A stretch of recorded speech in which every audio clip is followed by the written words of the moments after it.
Hello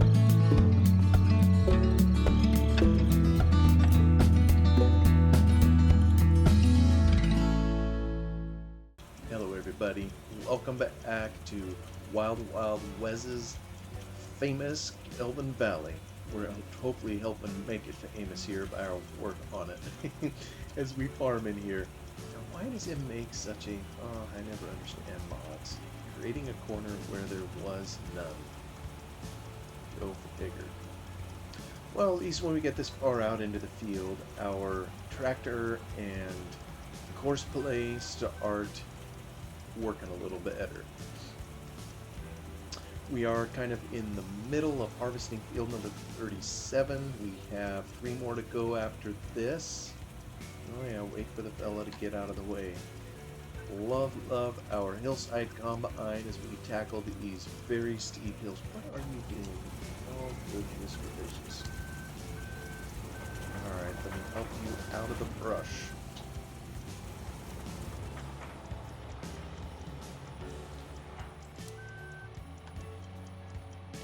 Take a quick peek at prices. Yeah, of course, wheat is going up, barley is flatlined. You know, it'd be interesting to note sometime. I am studying the pricing algorithms a little bit to see kind of how they work. It'd be interesting to know what is the lowest price that it would ever let barley or any of these crops sink to, and to see how that works, and conversely the highest. You know, what I've learned is that when you sell, it tallies up how much you've sold and factors that into the pricing scheme. So if you sell a lot of a particular crop, it's going to depress the price of that crop. It's just a matter of time. So yeah, we've sold a lot of barley, we're paying the price, paying the piper. But anyway, while we are harvesting, I know in the previous video I started talking a little about a family vacation that we have. Maybe it's not always fun to hear about what people do on their vacation. I shared about a train place that I went to that I thought was pretty cool, and I wanted to share a link about that. There's probably more that could be said on that. You know, I go down to a place like that and just drool. It was so fun going there, even the short little ride that we had. And I definitely want to go back. And you know, my wife said, well, here's your retirement hobby, you know, someday when you retire. Retirement's a long ways off, and if I ever wanted to have the funds to be able to do a hobby like that, I need to stay working and make a whole lot more money. That's all I can say. It's definitely an expensive hobby. Even the miniaturized version would be spendy. You know, I don't know what it takes to put together a model railroad. You know, I remember we had one as kids. You know, my dad built one on a sheet of plywood. We put it on our ping pong table, and as kids we were too young to appreciate it. And he probably didn't get us the best quality that would be available. You know, knowing who we were, of course. But our goal always seemed to be is, you know, how fast can I make this locomotive go without having it hop off of the rails. And I don't know how many times they hopped off the rails because we were messing around and ended up on the concrete floor underneath. Just definitely not how a person should treat a model railroad for sure. But now, I mean, there's some really cool things out there for a model railroad. There's magazines dedicated to it, lots of places that feed that hobby. Boy, they're expensive. You know, just to get model buildings, model tracks, all the rolling stock and the engines and all that, and then the time, effort to put it together. I once here locally was part of a model railroad club, but it's hard to even say I was part of it. It was such a short period of time when I had some extra time on my hands, and after I ran out of time and couldn't attend the meetings or whatever, I continued sending them money for my dues as long as I could, and then I said, I better just back out. So always felt a little chagrined about that. I never really gave it a fair try. But it definitely takes a lot of time and effort, you know, to put into a hobby like that. Actually, you know what? Maybe instead of sitting here like a lump, I should go fire up our tractor here and take a round.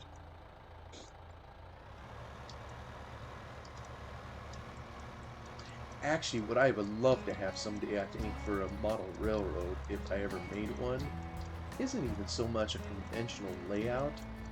The trouble is, just because it would be appealing to me doesn't mean it would be appealing to anybody else who would ever visit our home, or someday if we sold our home. But I think it'd be really cool, like when you go to a store and you look up on a high shelf and there's a train running up there, or kind of a small version, like if it's Christmas or whatever, and they have a Christmas tree and they have a train going around the tree.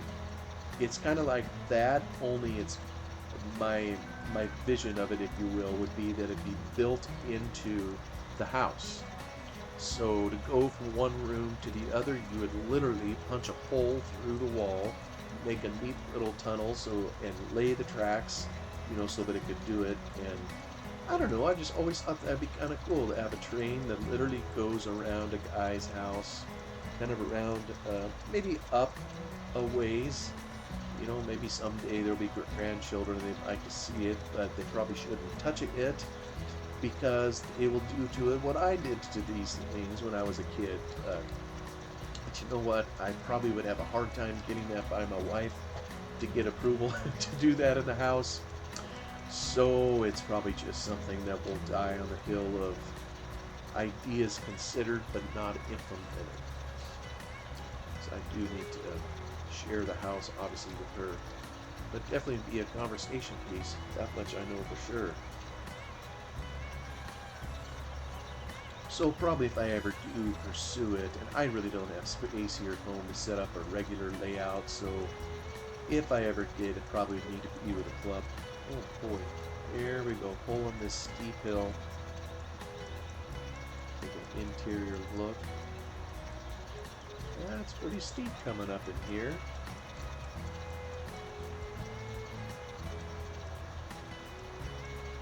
That was one of the first things I noticed with this map. Just the steepness of the hills, not only visually, but with the equipment that Wild Wild West starts you off with.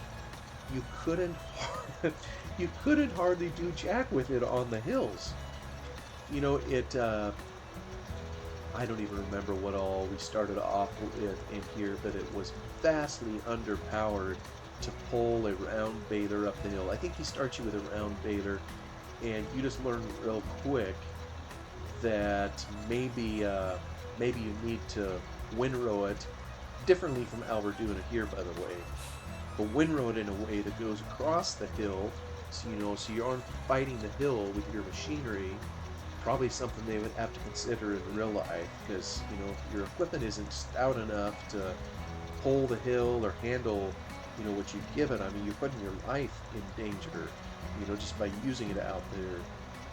So yeah, that's still the first thing that I remember noticing on this map. Well, anyway, that's probably enough about model trains and whatnot. On this vacation, actually, I got ahead of myself for the model trains. The first day, Tuesday when we left, we first went to a place called Crater Lake. Oh, that sounds like someone's having trouble down there. See if it keeps beeping.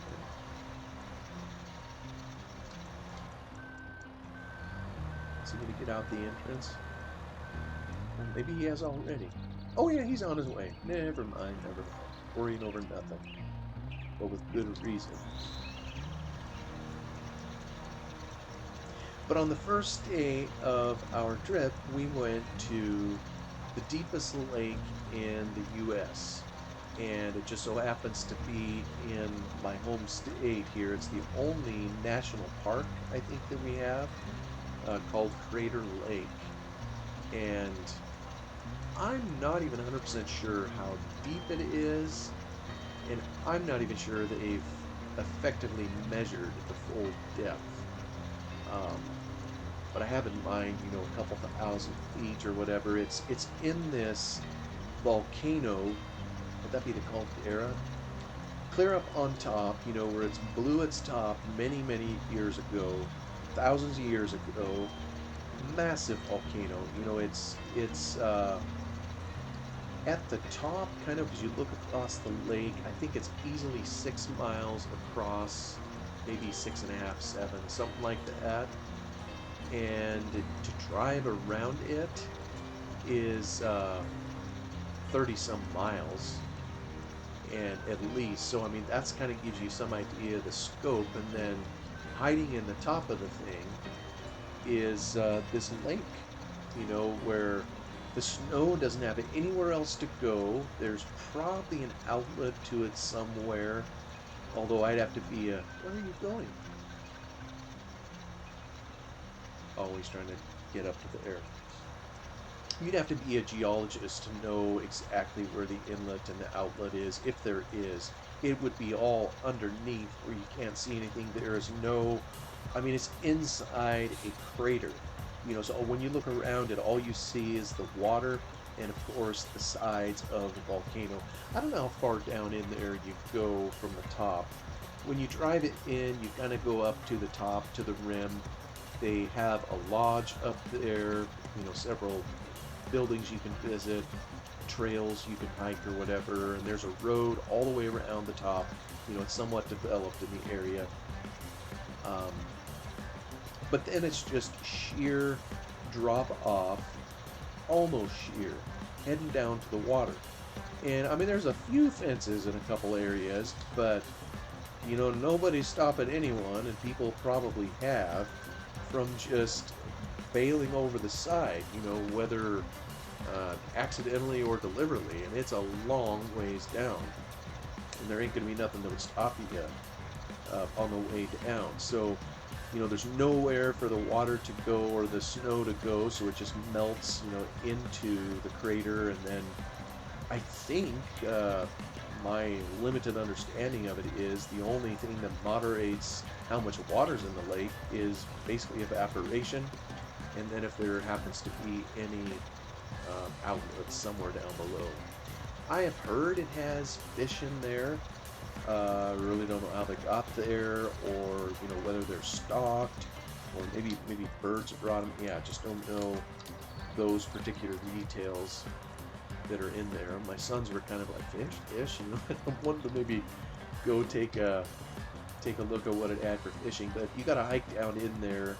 It's several hundred feet down, kind of from the trailhead to get in there, but just a gorgeous, beautiful lake, wonderful piece of God's creation. To just observe nature there, even with a boatload of people, it still was definitely worth going there. And I kind of have an affection for it, I think particularly because my wife and I, when we got married, our honeymoon, part of it, we went to Crater Lake.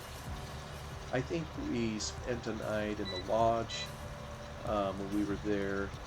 I don't remember how much it cost. Probably a small fortune. And as I recall, we didn't even have that very good of a room. Obviously, anytime you build a lodge or something like that on the rim of a crater, only one side of the lodge can face the lake, of course. And I don't even think they had any rooms available so that we could, I'm thinking of our honeymoon now. So we stayed kind of on the other side, if you will. Just trying to do that real quick. So I remember the ad, and we got a restaurant up there and everything. But this time here, we just came for a day trip to visit. Yeah, and I know when my wife and I got married, we did go on a hike down to the water's edge. We were younger then, is all I'm gonna say, and so much easier to take a hike in those days than it would be now. But I know a couple of our kids took the hike and went down, but my wife and I, we kind of just stayed behind in our vehicle and figured we wouldn't try to slow them down or get in their way by attempting it with them. But it's quite a ways down there, and there's no rest. It's pretty steady. It's pretty steep. It isn't that long of a trail. It's just miserable steep, if you're gonna traverse through it. I seem to recall when my wife and I did it years ago, there was an elderly man, I don't know how old, and overweight, out of shape, and he ended up, I don't know if he fell over or just collapsed because of the heat. But I remember he was resting under a bush down there, just full of dust. He looked banged up, and I think there were some folks helping him, if I recall. Um, so, yeah, try to remember that as I get older. I don't want to do that to someone else and have them have to come down in there and yard me out of the pickle I put myself in. So we opted to stay out of that. But otherwise, just a beautiful place to visit.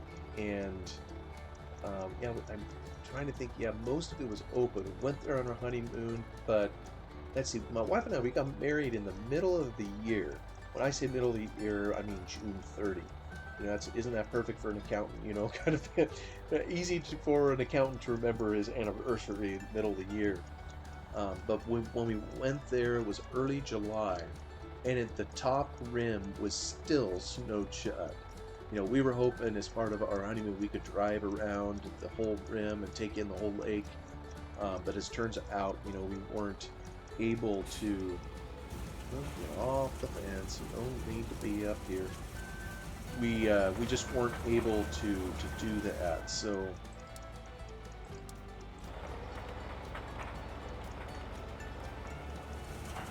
But of course, the time we came through in September, you know, this trip here, now that I think about it, I think they told us we still couldn't go around the rim. You know, when you're on the mountains and there's rocks and trees and everything everywhere, you still run into the trouble of landslides and just stuff. And so I think there was some debris on the road, and they told us we couldn't drive around, so we still were kind of stuck.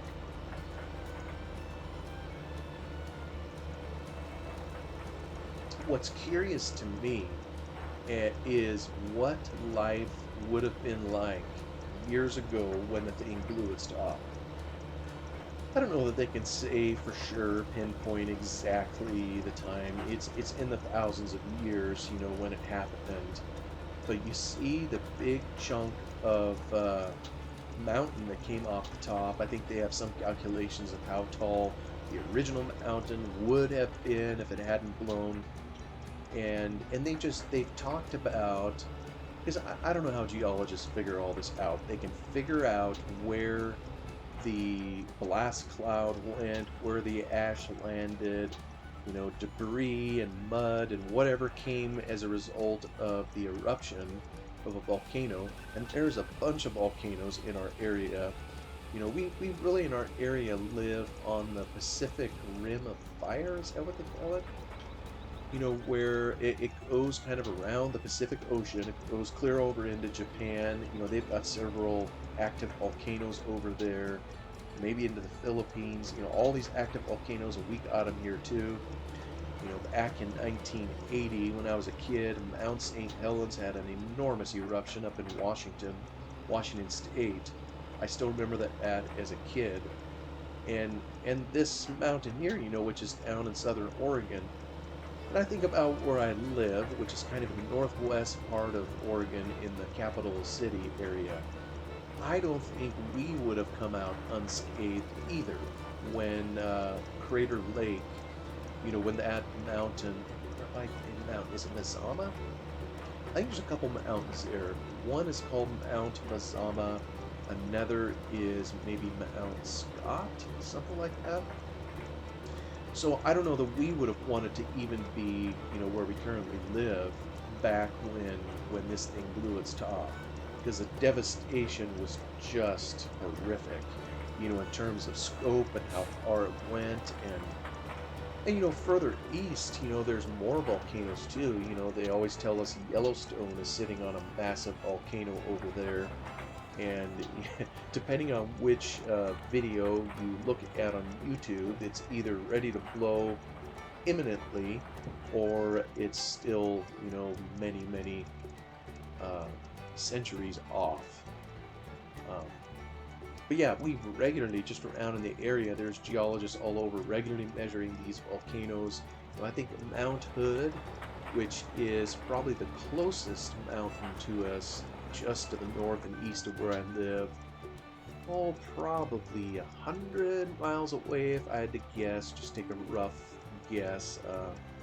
Incidentally, this mountain was built into the wonderful Lone Oak Farms map that Bullet Bill made for Farming Simulator 17, and that Oxygen David continued for Farming Sim 19. He put a representation of Mount Hood in there. It's a very prominent mountain. It's easily seen from probably most areas of the Willamette Valley, in this area here, but that's probably the closest volcano. I think it last blew at some point in the 1800s. What I don't know is just how devastating the blast cloud was, just how far it went. I know what we learned from Mount St. Helens is when them things blow, especially blowing sideways, they can really cause a lot of damage, whether to homes or just to the landscape. The landscape is nothing like it was, in the past. It just carved new river canyons and channels, and, much quicker even than what scientists ever thought was even possible. But it's very destructive. It took out homes and bridges, it killed people, and mudslides, and just all sorts of destruction. And then when something like this happens up on a mountain, it's kind of almost a delayed reaction.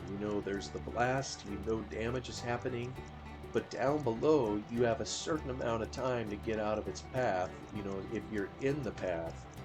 And, just something to think about. We've probably all heard of Pompeii, in ancient Roman times or whenever that was, and the volcano that blew and wiped out that entire area.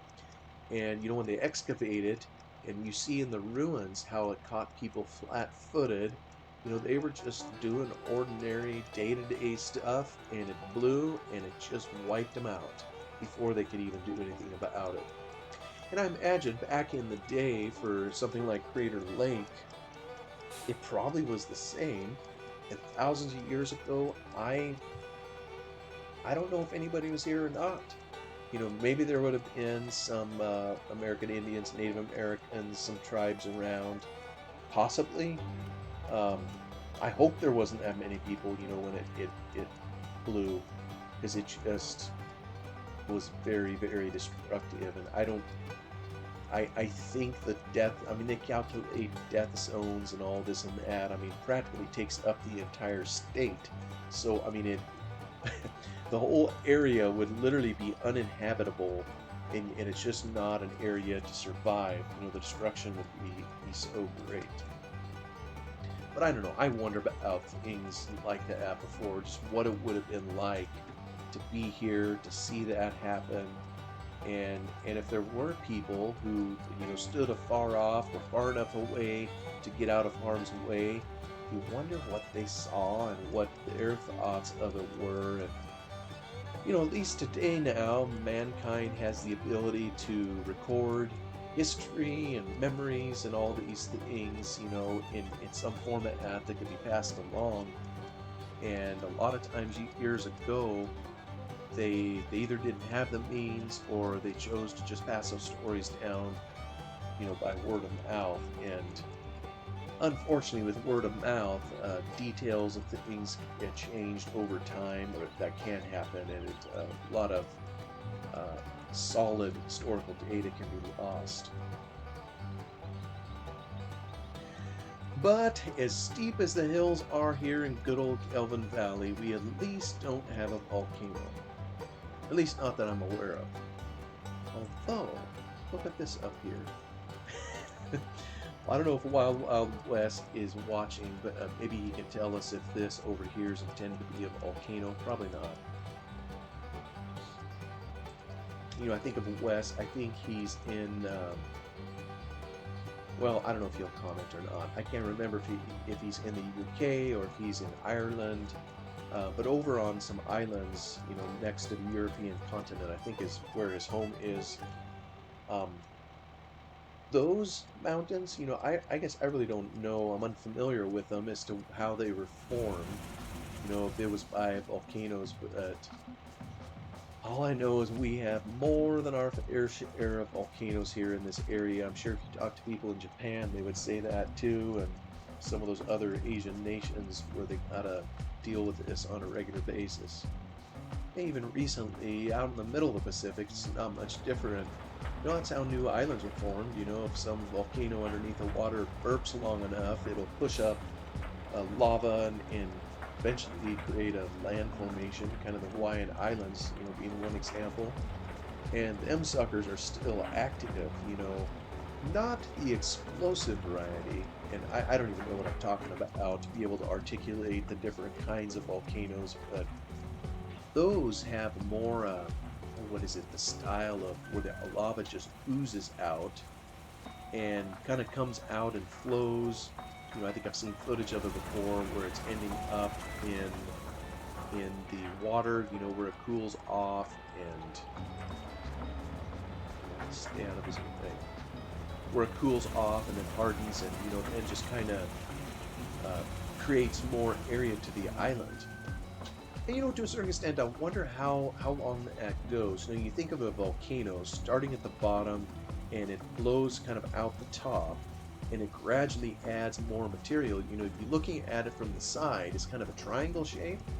So once it gets up to the atmosphere, though, out of the water, and it starts putting it out over the water, a part of me wonders, does it cool over the water and then almost have, what would they call that, a muffin top? Where you, in some ways that doesn't seem possible. But if the lava is still connected to the flow and kind of cools in place by the water, it seems like it would have something holding it onto the land, but yet it's cooling from underneath and it's encroaching over the top of the water. I don't know, maybe if you looked at a side profile of some of those islands, it would look kind of like a muffin top. It'd be interesting, somewhere along the shore, if you could drill down, maybe if you drilled far enough, you'd find salt water and the depths of the ocean. So, I don't know, if I ever had to live on an island, I think I'd want to build more towards the center if I ever had my home there. On the other hand, you're building on top of a volcano that could blast off, so I think I'll stay here, even in my own little volcano-ridden state. And any of these that have blown, kind of St. Helens, Mount St. Helens being a notable exception, it happened in more modern times, if you will. That was it was more, I think 1980 when Mount St. Helens blew. But you see the destruction on built up modern society, if you will, where people and all of us have expended significant resources to build kind of the infrastructure that we have. Whether it's cities and bridges and buildings and all these things, that we have. The volcano doesn't care two hoots. It just, without even taking a double breath, it just blows all that out. And years ago, if you only had temporary dwellings of whatever people that were here and far less people, it wasn't as big a deal maybe if the volcano blew. But now, the destruction and the cost of replacement, it just becomes practically exponential and just very damaging. Up in the state of Washington, they got any number of volcanoes up there as well. And one of them is called Mount Rainier. It also sits on this, Pacific Ring of Fire, if you will. And it overlooks, I'm not sure how far away it is, but the city of Seattle. I think it's the largest city in the state of Washington. Millions of people that live in the area.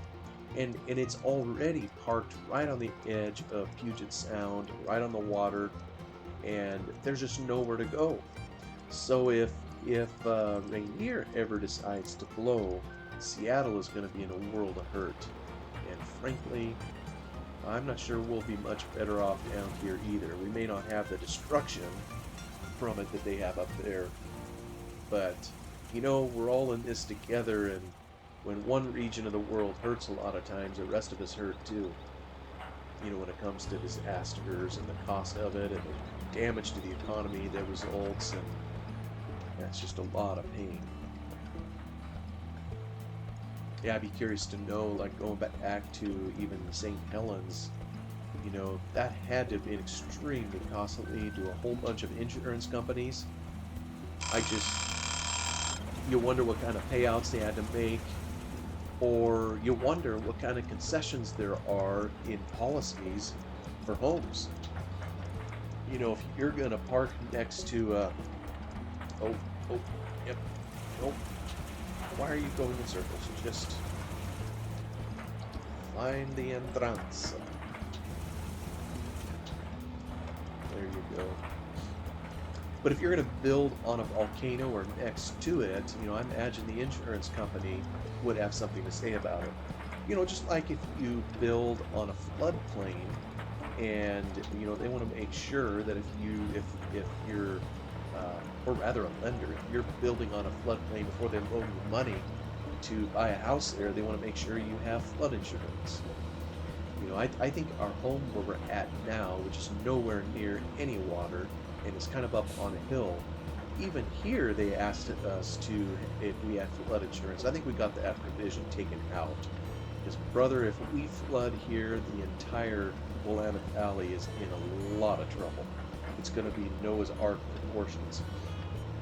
But there probably definitely is something special in insurance policies, homeowner policies for if you live by a volcano. Anyway, that's just a little bit more on our trip. Thank you so much for coming along to listen to me reminisce over that trip. I miss it greatly. I could be with my family that whole time. It was a wonderful time to be with them. And now I'm just back at work, doing work things, and I guess looking forward to the next one. So for the moment, I guess what I'll look forward to is the next episode I get to do in here on Gelvin Valley. Thank you so much for coming along. You all have a wonderful day. Goodbye.